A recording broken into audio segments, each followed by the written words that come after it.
नमस्कार, स्वागत है आप सबका। मैं हूं पुनीत पाठक और आप देख रहे हैं छत्तीसगढ़ की बात। भारतीय जनता पार्टी इन दिनों बदली बदली सी दिखती है। पार्टी में न सिर्फ बड़े बदलाव की आहट है बल्कि एक रवानगी कसावट की कवायद है। पार्टी की नई प्रदेश प्रभारी और सह प्रभारी कार्यकर्ताओं से सीधे मिल रहे हैं, संगठन में काबिज पदाधिकारियों का फीडबैक ले रहे हैं।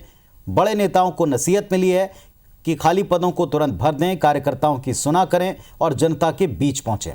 साफ है कि अगले चुनाव से पहले भाजपा को जमीनी स्तर पर पकड़ बनाने के लिए सक्रिय करने का दौर चल पड़ा है। भाजपा नेता इस पर कितना अमल करेंगे और सत्ता पक्ष के लिए कितना चुनौतीपूर्ण रह सकता है, बहस इस पर करेंगे। पहले एक रिपोर्ट दिखाते हैं।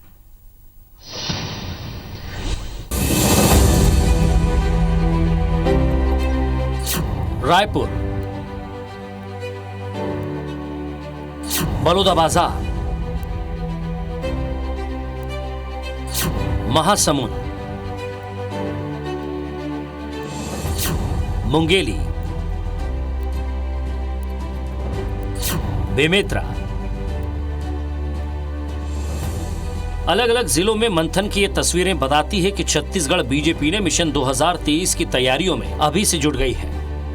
पार्टी के राष्ट्रीय अध्यक्ष जेपी नड्डा ने पूरा दारोमदार प्रदेश प्रभारी डी पुरंदेश्वरी और सह प्रभारी नितिन नवीन को सौंपा है।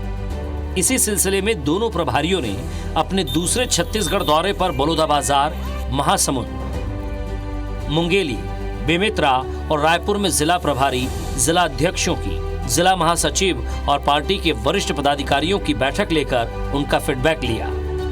बीजेपी के प्रदेश प्रभारी डी पुरंदेश्वरी और सह प्रभारी नितिन नवीन का यह दौरा कार्यकर्ताओं को रिचार्ज और उनमें जोश भरने के लिए अहम माना जा रहा है। इसके लिए बड़े नेताओं को नसीहत देने से उन्हें परहेज भी नहीं है। राजनीति की क्या, मैंने कही ना आपसे कि की तैयारियां की जा रही हैं। ऑर्गेनाइजेशनली हमें समीक्षा करने के लिए प्रभारी के रूप में मुझे यहाँ भेजे हैं और मैं आते ही रहूंगी। ऑर्गेनाइजेशनली हमारा पार्टी स्ट्रेंथन हो, उसी पर हमारा ध्यान रहेगा। नहीं, ये तो सतत प्रक्रिया है और उसके तहत पार्टी के जितने सांगठनिक व्यवस्थाएं हैं उस पर बातचीत चल रही है। मुझे लगता है अब इस पर हम टिप्पणी करें उचित नहीं है। और कुल मिला के जो कि प्रभारी हमारे आंध्र प्रदेश से हैं और लगातार यहाँ दौरा में हैं, तो निश्चित रूप से उनके संज्ञान में जो बात होगी। प्रदेश प्रभारी डी पुरंदेश्वरी ने जिस तरह से मंडल स्तर के कार्यकर्ताओं से मुलाकात की, उससे साफ संकेत मिल रहे हैं कि छत्तीसगढ़ बीजेपी में आने वाले दिनों में बड़ा बदलाव दिख सकता है। संगठन की कार्यप्रणाली भी अब बदल रही है।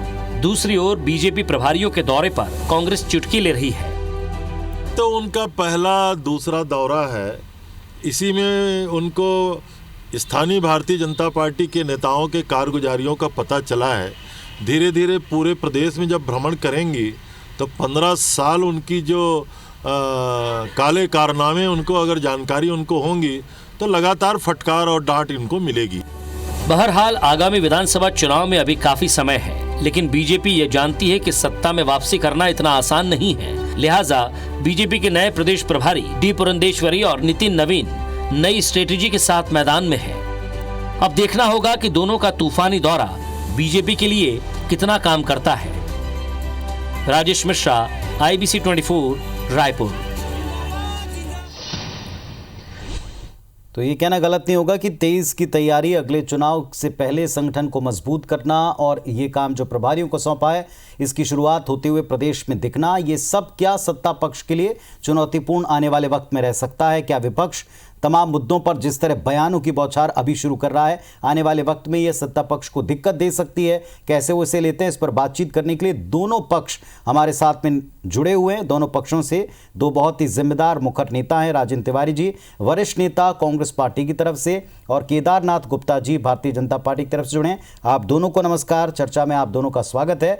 आज पहले सवाल केदारनाथ गुप्ता जी से। आपके संगठन, उनके प्रभारियों का दौरा, उनके प्रभारियों के दौरे के बाद में 3 नसीहतें साफ दिखती हैं कि जो अधूरी नियुक्तियां उनको फौरन पूरा कर दें, संगठन में तमाम जगह जो खाली उनको भर दें, कार्यकर्ताओं की सुने और ज़मीनी पकड़ बनाने के लिए लोगों के बीच जाएं। क्या पार्टी के कुछ नेता या कुछ धड़े ऐसे थे जो इससे दूर हो गए थे?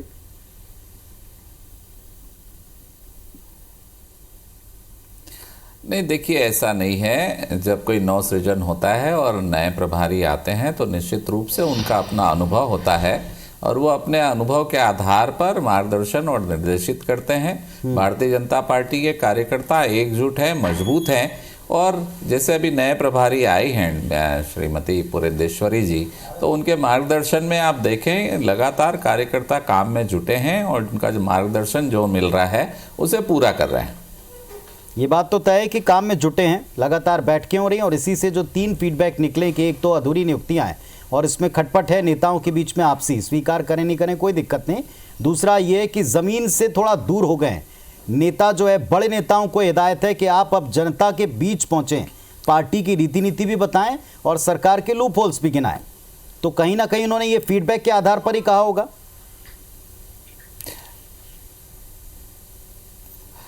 नहीं, देखिए निश्चित रूप से जब भारतीय जनता पार्टी 15 वर्षों से सत्ता में रही और जनता की सेवा की, जनता के पास गई और जो विकास है वो दिखता है, परंतु 2 वर्षों से कांग्रेस पार्टी की यहाँ पर सरकार है, कोई बड़ा नेता भारतीय जनता पार्टी का घर नहीं बैठा। लगातार काम हो रहे हैं, धरना प्रदर्शन हो रहे हैं, धान खरीदी के मामले में धरना प्रदर्शन हो रहे हैं और सोसाइटी के लेवल पर हो रहे हैं, मतलब ग्रास रूट लेवल, जहां धान खरीदी और वहां तक कार्यकर्ता जाकर सरकार को जगाने का प्रयास कर रहा है कि किसान भाइयों के हित में काम करें, तत्काल उनका पैसा दें और धान की खरीदी करें। तो विषय वो नहीं है कि बड़े नेता दूर, बड़े नेता सड़क तक लड़ाई कर रहे हैं, विधानसभा में बहिर्गमन हो रहा है और स्थगन हो रहा है, तो कहीं हम सुस्त नहीं पड़े।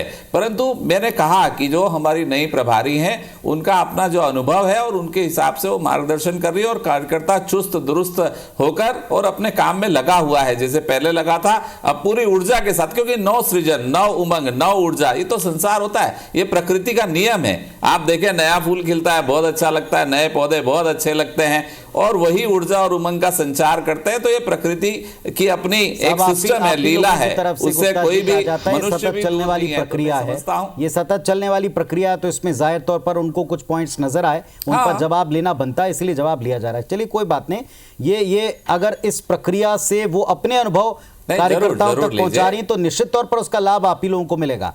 तिवारी जी, क्या विपक्ष अब जागृत होकर अगर सड़कों पर आता है, अगर वो पूरी तरह सक्रिय, जैसा एक तरफ दावा है, एक तरफ ये भी हम स्टेटमेंट सुनते हैं कि हमने सरकार को मौका दिया था कि आप 2 साल तक काम तो कर लें, फिर उसके बाद हम नुक्ताचीनी करेंगे या तमाम मुद्दों को उठाएंगे, बात रखेंगे। अब जो विपक्ष जिस तरह संगठित हो रहा है, क्या सत्ता पक्ष के लिए चुनौती बन सकता है? ऐसा है पुनीत जी, विरोध पक्ष की जिम्मेदारी होती है कि वो सार्थक विरोध को अभिव्यक्त करे, सड़कों पर भी उतरे, जनता की मांग को लेकर के सामने आए और अपने विपक्ष की भूमिका को बड़ी ईमानदारी के साथ, बड़ी निष्ठा के साथ निभाने का काम करें। मगर दुर्भाग्य से भारतीय जनता पार्टी की जो छत्तीसगढ़ की इकाई है और इनके जो बड़े नेता है, इनके पास कोई काम धंधा नहीं है सिवाय इसके कि झूठ बोलो। भगवती पुरंदेश्वरी देवी बहन आई हुई है, दौरा कर रही है, कांग्रेस पृष्ठभूमि की है, पहले तो डॉक्टर मनमोहन सिंह जी के मंत्रिमंडल में 10 साल तक मंत्री रही हैं, तो वो दूसरी बार आई है अभी छत्तीसगढ़ में और भारतीय जनता पार्टी के बड़े नेता ने उनको झूठ बोलना सिखा दिया। वो दौरा कर रही हैं, अच्छी बात है, दौरा करना भी चाहिए प्रभारी को, मगर झूठ बोलने वाला दौरा नहीं होना चाहिए कि उनको झूठ बोलने का दौरा पड़ जाए। आते के साथ उन्होंने अभी 2 रोज पहले ये जो बात कही वो इतनी थोथी, इतनी झूठ बात है कि 9,000 करोड़ रुपए का हिसाब दें जो केंद्र की सरकार ने दिया है। 9 रुपए नहीं दिया है केंद्र की सरकार ने, वो 9,000 करोड़ रुपए की बात कर रही है। या तो उनके समझने में गंभीर गलती हुई, जो मैं नहीं मानता कि उनके समझने में गलती हुई होगी। दरअसल भारतीय जनता पार्टी के डॉक्टर रमन सिंह जी जो है, उन्होंने गलत पट्टी पढ़ा दिया, उनको गलत जानकारी दिया और झूठ बोलने। अब मुश्किल यह है कि इनकी बातों में सच्चाई का अभाव होता है और झूठ बोलना तो इनका स्वभाव होता है। अब बड़ी मुश्किल है कि हमको झूठ की बातों का भी जवाब देना पड़ता है कि ये सरासर सफेद झूठ बोला जा रहा है और हम इस मामले में बेहद सतर्क हैं कि कम से कम छत्तीसगढ़ की जनता के प्रति जो हमारी नैतिक जिम्मेदारी है, हम उस जिम्मेदारी का निर्वहन करें। मगर अब झूठ का जवाब कैसे दिया जाए, तो हम अपने काम से दे रहे हैं, ईमानदारी के साथ दे रहे हैं। हमारे कार्यकर्ता पूरी सजगता के साथ, पूरी ईमानदारी के साथ में काम कर रहे हैं और सिलसिलेवार किस तरह से उन्होंने 9,000 करोड़ रुपए की जो बात कही वो धान के मामले को लेकर के कही। हमने 9,500 करोड़ रुपए का मार्केट ने लोन लिया हुआ है और हर साल लेते रहे हैं, जिसमें 7,000 करोड़ का जो लोन है वो एनसीडीसी से लिया है, भारत सरकार ने दिलवाया है। मगर ये ध्यान रखें कि वो 7,000 करोड़ रुपए हमको या 9,500 करोड़ रुपए जो हमने लोन लिया है 31 मार्च तक हमको ब्याज सहित वापस करना है। ये हर साल लेने की परंपरा है, चाहे हमारी सरकार हो चाहे भारतीय जनता पार्टी की सरकार हो। ये अनुदान नहीं है, कोई केंद्र सरकार ने खैरात नहीं दिया है छत्तीसगढ़ के किसानों के लिए। आपकी इस बात का उत्तर ले लेता हूं और फिर एक बार उस सवाल पर लौटूंगा जिस सवाल के ऊपर आज हम चर्चा या पूरी बहस को केंद्रित रखें। जी उत्तर दें गुप्ता जी। देखिए, मुझे दुख होता है कि राजेंद्र भैया जो हम सबके मार्गदर्शक हैं और वो ऐसा झूठ बोलते हैं और वो एक बार कहते हैं कि हमारी प्रभारी श्रीमती पुरेंदेश्वरी जी 10 वर्ष तक केंद्रीय मंत्री रही हैं और फिर कहते हैं कि पूर्व मुख्यमंत्री डॉक्टर रमन सिंह जी ने उन्हें गलत जानकारी दी। तो जो 10 वर्ष से केंद्रीय मंत्री रहा है, कांग्रेस में रहा है, वो भाजपा में आ गया तो पहले तो प्रश्न चिन्ह आपकी पार्टी के ऊपर है कि ऐसा क्या हो गया कि 10 साल कैबिनेट मंत्री केंद्र में रहने के बाद भी वो भाजपा में आ गई और एक प्रदेश में आ गई, जबकि पूरे भारत की मंत्री थी वो, एक प्रदेश में आगे प्रदेश संभाल रही है, तो उनको गुमराह तो कोई कर नहीं सकता। अब रही उन्होंने, राजेंद्र भैया ने एक बात कही, खैरात। अरे भाई, भारत देश छत्तीसगढ़ के किसानों का है, ये किसी दूसरे का नहीं है। और अगर मोदी जी ने 9,000 करोड़ रुपया भेजा है तो एफसीआई जो धान खरीदती है उसके लिए भेजा है। आप जो लोन लेते हैं वो लेते रहिए ना। जनता को गुमराह किस लिए कर रहे हैं? किसान भाइयों को कब तक झूठ बोलेंगे? 9,000 करोड़ रुपया अक्टूबर में आ गया। मैं भी कह रहा हूं आपके चैनल में जिम्मेदारी के साथ, एफसीआई को जो आप धान देंगे फोकट में देंगे क्या? उसका पैसा अक्टूबर से आ गया। खरीदी आपको धान की नवंबर से कर लेना था, आप उसको दिसंबर से करते हैं और बताते हैं कि हम मिथ्या कहते हैं, झूठ बोलते हैं। अरे आखिर करेंगे क्या झूठ बोलकर? किसान सब जानता है, 1 नवंबर की खरीदी 1 दिसंबर कर दिए, इसलिए पैसा पहले ही आ गया था, खरीद लेना था। बारदाने का रोना रोते हैं, वो भी पहले आ गया था। अरे कुछ तो करो भाई, सरकार में बैठे हो, सब कुछ केंद्र के ऊपर डालते हो। ये क्या है? क्या 15 साल से धान नहीं होता था छत्तीसगढ़ में? क्या धान की खरीदी नहीं होती थी छत्तीसगढ़ में? क्या ये इसी साल हो रही है? अब जवाब दूं मैं? बिल्कुल तिवारी, उत्तर दें। दरअसल एक सूत्री कार्यक्रम चल रहा है भारतीय जनता पार्टी का। केदार जैसा प्यारा आदमी भी झूठ बोलने लग जाए तो बड़ी मेरे जैसे आदमी को बड़ा दुख होता है कि उनको या तो तथ्यों की जानकारी नहीं है। मैं झूठ नहीं बोल रहा हूं राजेंद्र भैया। आजकल एकात्म परिसर में झूठ बोलने की ट्रेनिंग चल रही है कि किस तरह से सच को झूठ के रूप में प्रस्तुत किया जाए और कैसे लगातार झूठ बोला जाए। और आप लोग दौरा कार्यक्रम में एक किताब प्रकाशित कीजिए, झूठ बोलने की कला, झूठ बोलने के लाभ और झूठ बोलने से किस तरह से आप शब्दों का उपयोग करेंगे, ये सारी बातों को लेकर एक किताब अपने कार्यकर्ताओं को वितरित कर दे। सिलसिलेवार मैं इस बात का खंडन करना चाहूंगा। 9,000 करोड़ रुपए मोदी जी ने बिल्कुल नहीं भेजा है, ये सरासर झूठ बात है और मैं जिम्मेदारी के साथ कह रहा हूं। ये 9,500 करोड़ रुपए का मार्केट ने लोन लिया है और हर साल लोन लेते हैं। बारदाने की बात कही, हमने 3 लाख बारदाने की स्वीकृति मांगी, 3 लाख बारदाना एफसीआई को फ्री में दोगे क्या राजेंद्र भैया? ये बता दो, एफसीआई जो 28 लाख टन धान खरीदेगा, चावल खरीदेगा, उसको फ्री में दोगे क्या? बात सुन लीजिए मेरी बात। हाँ, तो धान खरीद रहे हैं ना हम, और उसके बाद में एफसीआई को पैसा देगी एफसीआई। तो ये धान खरीदने की जिम्मेदारी जो है वो भारत सरकार राज्य सरकार को देती है। 1868 रुपए में हम खरीद रहे हैं और आप लोगों ने इसी तरह से झूठ बोल करके केंद्र सरकार को दिग्भ्रमित करने का प्रयास किया कि ये तो 25 रुपए बोनस से दे रहे हैं।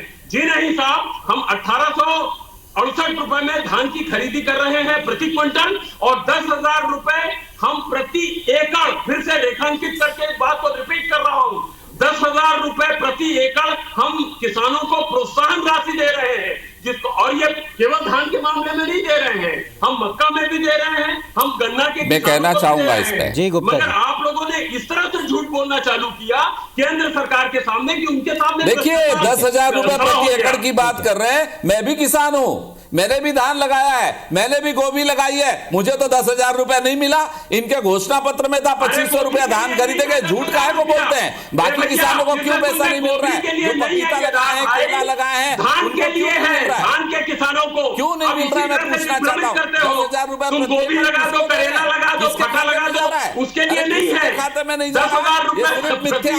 अरे किसान भाइयों का धान 2500 रुपए में खरीदो, हम हाथ जोड़ कर प्रार्थना करते हैं, उनको पैसा दो, उनका बहाना मत बनाओ, उनके खाते में तीसरे दिन पैसा भेजो। केदारनाथ गुप्ता जी और तिवारी, केदारनाथ गुप्ता जी, तिवारी जी, आपको पैसा देना पड़ेगा। केदार जी, हम किस मुद्दे के ऊपर हैं, थोड़ा सा उस मुद्दे पर भी स्टिक रहे हैं। जनता इस मुद्दे पर आप दोनों की राय चुनना चाहती है। ये जो विषय आप लोगों ने उठाया है, जिस 1000 करोड़ रुपए की आप बात कर रहे हैं, 9000 करोड़ की, इस पर हमने कल लगातार चर्चा की। इस पर आप दोनों पक्षों को भी बुलाया। उन्होंने कहा, भारतीय जनता पार्टी के नेता ने इसी मंच पर, केदार जी आपको बताता हूं, आप देख लीजिएगा दोबारा से उठा करके उसे, उन्होंने कहा कि हमें जानकारी नहीं, हम साक्ष्य यहां सामने नहीं रख पा रहे। अभी भी आपकी बातों से ऐसा लग रहा है जैसे एडवांस दे दिया। तथ्यों के बारे में प्रदेश की जनता को भी काफी कुछ पता है। अरे मैं साक्ष्य रख रहा हूं आपको, काफी कुछ पता है। कल उन्होंने इसी मंच पर कहा था कि उनको जानकारी नहीं है, वो जानकारी लेकर आते और बात करते। चलिए ठीक है, आज के मुद्दे पर आप बात रखिएगा केदार जी, आज के मुद्दे पर बात रखिएगा, आज के मुद्दे पर बात रखिएगा। ब्रेक लेके लौटता हूं, फिर अपना सवाल दोहराऊंगा पूरी स्पष्टता के साथ। चलिए, तो प्रभारियों के तूफानी दौरे के ऊपर हम चर्चा कर रहे हैं। केदारनाथ गुप्ता जी, फिर अपनी आज के जो कार्यक्रम का मुद्दा है, आज का जो मूल सवाल है, उसको मैं स्पष्टता से पूछता हूं। आप भी इस मंच पर कई बार रहे हैं। चुनाव के वक्त 2018 से आप याद करें, कई दफ़ा डिबेट में जब हार के कारणों की समीक्षा हम करते थे, जब ये बात चला करती थी कि कैसे आप 3 टर्म के बाद 14-15 सीटों पर सिमटे, तब से लेके कई डिबेट्स में आपने और तमाम भारतीय जनता पार्टी के सीनियर लीडर जो प्रदेश के ही हैं, उनका यह कहना था कि एक परिवर्तन स्वाभाविक है, होना चाहिए, ये परिवर्तन का दौर अब चल पड़ा। नंबर 1। नंबर दूसरा, कुछ कतिपय लोगों के ऊपर प्रदेश में अंदर ही अंदर ये खींचतान चला करती है, किसी भी दल में, आपके भी दल में, दूसरे दलों में भी, इसमें भी कोई गुरेज नहीं स्वीकार करने में। क्या अब ये कसावट आपको जमीन के ऊपर पकड़ जो ढीली हो गई, इसे मजबूत करने में मदद करेगी? कितना आप तेज धार दे पाएंगे सरकार के खिलाफ तमाम आंदोलनों या अपनी बात रखने में?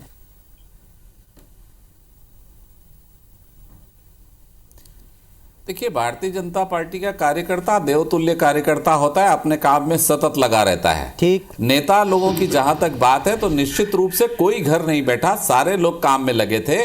और सरकार जो चली गई, उसका एक निश्चित रूप से कहीं ना कहीं एंटी इनकम्बेंसी थी, उसको शायद हम समझ नहीं पाए, पहला कारण। दूसरा कारण, जो कांग्रेस का चिटफंड कंपनी का मैनिफेस्टो था, जो पूरा प्रदेश आज भुगत रहा है, कर्जे में डूब गया है, 25,000 करोड़ का कर्जा 2 साल में, और उसके बाद कहते थे शराबबंदी करेंगे, आज तक नहीं हुई। 2,500 रुपया युवाओं को देंगे, जो आज तक नहीं हुआ। तो ये मैनिफेस्टो में जो झूठ की बातें कांग्रेस ने रखी थी और प्रलोभन देकर वोट लूट लिया छत्तीसगढ़ के भाइयों का, मैं कहता हूं इसके लिए सरकार आ गई। कहीं ना कहीं मैनिफेस्टो जो माननीय टीएस सिंहदेव जी ने बनाया था, बहुत बढ़िया बनाया था, आपने कहा एंटी इनकम्बेंसी, उस वक्त सबने ये खारिज किया था कि एंटी इनकम्बेंसी नहीं है। और जिस कार्यकर्ता की आप बात करें, उस समय लगातार चर्चा थी तब से लेकर अब तक कि कुछ एक गुटों से कार्यकर्ता बड़ा नाराज है, परिवर्तन चाहता है। वो तमाम चेहरे, 3-4 ही चेहरे संगठन में अलग अलग जगहों पर हर एक पद पर दिखाई पड़ते हैं। ये सवाल उठते रहें, आप भले ही इनको टालकर दूसरे मुद्दों पर आए, उन पर हम चर्चा करते रहें। हम नहीं भाग रहे उन मुद्दों से, चर्चा करवाते रहे, आगे भी करवाते रहे। आज अपने मुद्दे पर बात आप करें। मैं बहुत स्पष्ट कह रहा हूं, बहुत स्पष्ट कह रहा हूं, ये चिटफंड कंपनी का जो मैनिफेस्टो था, उसे जनता लूट चुकी है। धान की खरीदी कहीं नहीं हो रही है, बेरोजगारी है। और वो चिटफंड कंपनी का जो मैनिफेस्टो था, उसमें कहीं ना कहीं जनता प्रलोभन में आ गई। और वो सब आज समझ रहे हैं कि कहीं ना कहीं छत्तीसगढ़ को ठग लिया गया है कांग्रेस के द्वारा, और ये गलत मैनिफेस्टो था। और मैनिफेस्टो की चीजें जो शराबबंदी, तिवारी जी, मुझे लगता नहीं कि आज इस विषय पर गुप्ता जी बात करना चाहते हैं। आज तिवारी जी, आप बताएं, एक सीधा सवाल मैंने आपसे भी पूछा, सत्ता पक्ष से भी। अब ये विषय बिल्कुल नहीं है कि जो प्रभारी महोदय हैं वो किस पार्टी से आए और कहाँ, ये सबको पता है, इतिहास उनका जानते हैं, जो प्रबुद्ध लोग हैं समझते हैं। अब वो अपनी पार्टी को कसने की तैयारी में हैं, और यहाँ पर आकर उन्होंने मंच पर जो बातें कही हैं ऑन रिकॉर्ड, उन्होंने कहा है कि ये एक रेगुलर प्रोसेस है, मैं इसे करूंगी, और जनता को, बड़े नेताओं और जनता के बीच का एक गैप उन्होंने पाया और उसे भरने के लिए कहा कि आप निकलें और जाकर उनके बीच जाएं। आप लोग भी बात कहा करते थे कि जनता से दूर हो गई बीजेपी, लेकिन अब अगर ये कसावट आती है, जनता के बीच बीजेपी पहुंचती है, तो जाहिर तौर पर सत्ता पक्ष को भी अलर्ट होना चाहिए। मैं जरूर आपकी बात का जवाब दूंगा पुनीत जी, मगर पहले मैंने झूठ जो धारा प्रवाह बोला है इन्होंने उसका खंडन तो कर लेने दीजिए मुझको। चिट फंड कंपनी कहा, चिट फंड कंपनी आपके समय में चलती थी और अभी राजनांदगांव से उनका पैसा वापसी का अभियान चालू किया है भूपेश बघेल जी ने। हमारा वायदा था चिट फंड कंपनी के लोगों को पैसा ने जो पैसा इकट्ठा किया है, लोगों के साथ धोखा किया है, वो चालू कर दिया है। दूसरी बात इन्होंने कहा कि धान खरीदी नहीं हो रही। इनको एबीसीडी नहीं मालूम है छत्तीसगढ़ के बारे में, धान के मामले में, किसानों के मामले में। मैं जब आपसे बात कर रहा हूं पुनीत जी, तो थोड़ा आधिकारिक रूप से जवाब दे रहा हूं मैं कि 21,48,000 किसानों ने जो पंजीयन कराया है, उसमें कल की तिथि तक, आज के आंकड़े मेरे पास नहीं है, 55,32,522 अधिकृत आंकड़े दे रहा हूं, टन धान की खरीदी अभी तक हो चुकी है। तो और ये कह रहे हैं कि धान की खरीदी नहीं हुई है। अब ये गोभी में 10,000 रुपए प्रति एकड़ का चाहते हैं, वो संभव नहीं है देना। हम जो 10,000 रुपए प्रति एकड़ दे रहे हैं वो गन्ना के लिए, मक्का के लिए, धान के लिए दे रहे हैं। दूसरी बात ये है, आपने जो सवाल पूछा था ये ठीक है, प्रभारी का काम है दौरा करना, हर संगठन की ये नैतिक जिम्मेदारी होती है, और खासतौर से पुरंदेश्वरी देवी के ऊपर तो ज्यादा जिम्मेदारी है, क्योंकि यहाँ इनके संगठन में जिस तरह से जूतम पैजार मची हुई है और जिस तरह से हर जिले में आपस में अंतर विरोध है इनके कार्यकर्ताओं में, उनको समाहित करने का काम करें। हम खुद भी चाहते हैं कि भारतीय जनता पार्टी में थोड़ी जान आए यहाँ पर, ताकि अच्छे विपक्ष की, सार्थक विपक्ष की उत्तर दें, गुप्ता जी उत्तर देना चाह रहे हैं, हित की बात हो, उसको ये उठाएं। तो मैं 5 सेकंड चाहता हूं, संगठन से जुड़ा हुआ रहता है, मैं 5 सेकंड चाहता हूं, उसका अभिनंदन करेगा। गुप्ता जी कहें 5 सेकंड मैं बोलना चाहता हूं। ये 10,000 रुपए का बयान जब मंत्री अमरजीत भगत जी ने दिया था, तो रविंद्र चौबे जी ने कहा था कि ऐसी कोई बात नहीं है, और ये आज तक इस बात को, पुनीत जी मैं आपसे ये आग्रह कर रहा हूं, हम लोगों ने भी नहीं सुना, आपने भी नहीं सुना, ये तो आज नई कहानी बता रहे। तो झूठ कितना बोलते हैं, ये तो सफेद झूठ बोलते हैं, और सफेद के आगे कोई रंग हो तो मैं वो कहना चाहूंगा, पहली बार सुन रहे हैं। और मंत्री अमरजीत भगत जी ने इसे कहा था कि देंगे, तो उनके ऊपर पूरा बोरिया बिस्तर लेके पूरा मंत्रिमंडल चढ़ गया था कि ऐसी कोई योजना नहीं है। आज ये टीवी में कह रहे हैं, किसको सच माने और किसको झूठ? इनके मंत्री जी झूठ बोल रहे हैं या ये बैठ के झूठ बोल रहे हैं? राजेंद्र भैया हमारे वरिष्ठ हैं, मैं राजेंद्र भैया का चरण छूकर सम्मान करता हूं, पर ये बात को तो बताएं ना कि क्या अमरजीत भगत जी झूठ बोल रहे थे जब पूरा मंत्रिमंडल बोरिया बिस्तर लेके आ गया था कि ऐसा कुछ नहीं है, ऐसा कुछ नहीं है? आज बात पलट गई। क्या हो रहा है? कांग्रेस पार्टी कर क्या रही है?